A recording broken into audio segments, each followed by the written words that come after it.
What's up, guys, and welcome to Procrastination Station. I'm AJ number 1. I'm Mabel. And I'm Jade. Today we're going to be going over the case of Shelly Knotek and how she was kind of crazy. Shelly Knotek wasn't a victim, but she played the part of one. She often tried to ruin people's lives around her. She claimed that her father raped her when she was 15, but a doctor proved that to be a lie. She accused her grandpa of abuse. When she babysat, she would lock and barricade the children into their rooms with heavy furniture. Who does that? That's crazy. That is actually not okay. Her manipulation and abuse continued into adulthood. So Michelle or Shelly Knotek was born on April 15th, 1964 in Raymond, Washington. She was the oldest daughter, living with her two brothers, Paul and Chuck, and alcoholic mother Sharon. Shelly's mother Sharon lived a very dangerous lifestyle, with family members concerned that she was prostituting. When Shelly was only 6 years old, her mother abandoned her and 3 children. Shelly didn't look over her brothers, but tormented them instead. The 3 children went to live with their father, Les Watson, and his wife, Laura Stallings. Her father was a successful business owner, with Laura being the perfect 1950s housewife. Shelly hated Laura. When Shelly was 13, her mother was beaten to death while living with an unknown man on the streets of Skid Row.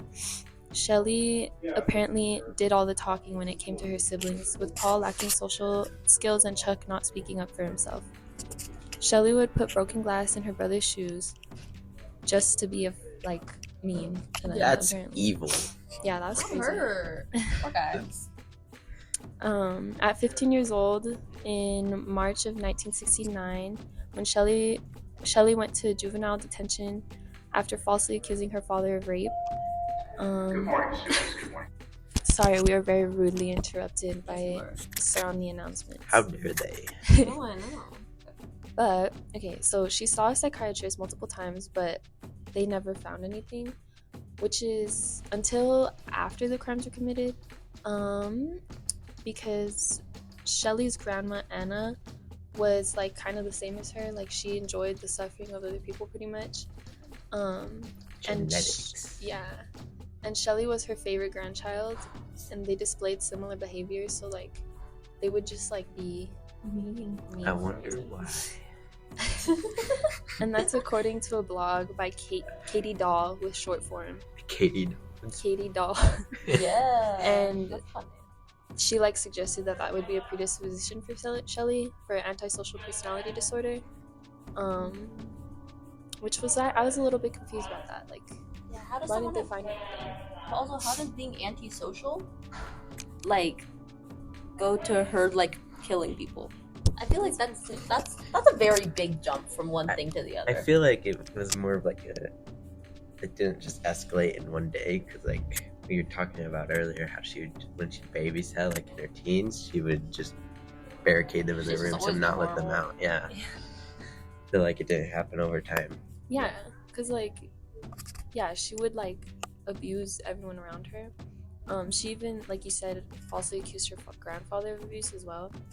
So that's a little cray. That's cray. It's a little cray. Okay, so now we're going to get into the details of the crime. So she had 3 victims: Katie Loreno, who was 36, Shane Watson, who was her nephew and 19, and Ronald Woodworth, who was 57.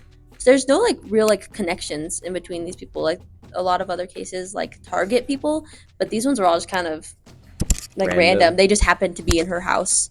And so we don't know the exact dates that most of them died, because they were staying in Shelly's home, and so we don't know the exact dates. But Katie went missing she was reported missing in 1994 and then died in July of 1994. We don't know the day, but we know that that's when she died. And Shane also had no exact date, but he was murdered in 1988 after moving in. And Ronald also had no exact date, but he moved in with the family in 2001. So this was 20 years of them having people in their house and killing them. But yeah, That's crazy. I know. I'm just gonna do this all in one take. Sorry guys, that's going in. So the weapons.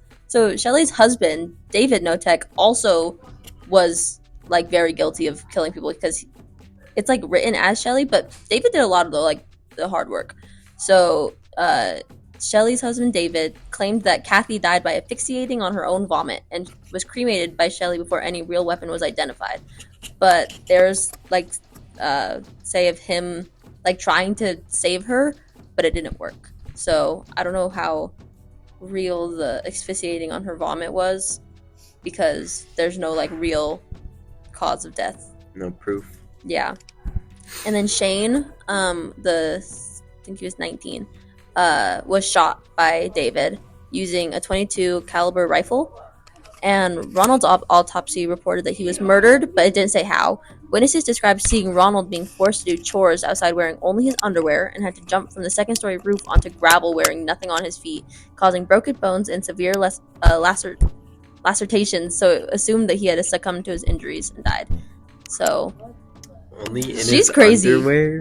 Like, it wasn't just like she killed these people, she tortured them. And like, how did the people around, like the neighbors, not be like, what is going on at Shelly's house? Yeah, because the neighbor said, he's like, oh yeah, I saw that, but like, girl, if you saw it, why didn't you say something? But yeah. Police investigated Knotek's home in 2003, where they found Woodworth's buried body. David and Shelly were arrested on August 8, 2003. David served 13 years. Shelly was sentenced to just 22 years. Which is insane because they literally killed 3 people, and they were like, yeah, spend like 2 decades in jail and you'll be fine. And she's a free citizen now. She was released in November 8th, 2022. And yeah, so watch out for her. Girl. She's kind of just chilling. She might put glass in your shoes. See, that's crazy. Like, it started so young, and like, yeah, her mom wasn't a good person, but goddamn, girl. Yeah, Like you think you'd try to be better. yeah, like that's the thing. There's people always like, well, I'm gonna do better than like what my parents did, and then she was just like, no, I'm gonna be worse by a lot. I know. It's crazy. Yeah. And this was Procrastination Station. Thanks Shelly for Knotek. Thanks for listening. Goodbye. Bye.